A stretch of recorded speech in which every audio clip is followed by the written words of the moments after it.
rusiškos naftos spaudžia Amerika. Buvęs Ukrainos premjeras Rusijos ir Amerikos dėrybas vadina tik dūmų uždanga. So his aim is to subjugate Ukraine. Putino tikslas yra pavergti Ukrainą. Kitaip jis paskelbtų besąlygišką ugnies nutraukimą ir tik po to surengtų tikras taikos dėrybas.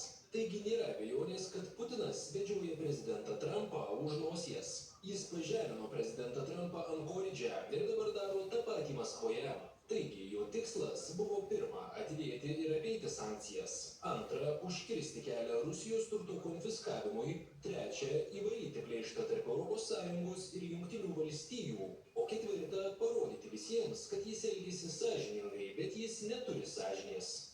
Beje, kalbant apie Europos siekį panaudoti Ukrainai Rusijos įšaldytą turtą, į tai sureagavo Rusijos saugumo tarybos pirmininko pavaduotojas Dmitrijus Medvedevas. Savo Telegram kanale jis parašė, jei kuoktelėjusi ES pabandys pasisavinti Rusijos aktyvus ir panaudoti juos kaip paskolą Ukrainai, tai Rusija tai vertins kaip pagrindą pradėti karą. Martas Kalendra.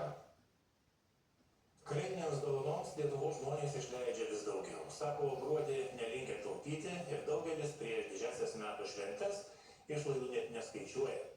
Ekonomistai pastebi, kad pragyvenimo lygis sparčiai gerėja, o šventiniu laikotarpiu tai ypač matyti.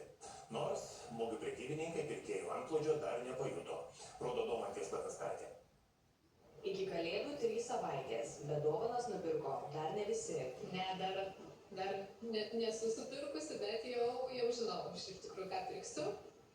Jau tik planuoju šį savaitgalį. Jau yra įpusėjęs procesas, dalis nupirkta, ko trūksta dar smulkmenos. Prekybų centruose įsikūrusiuose mugėse vidurdienį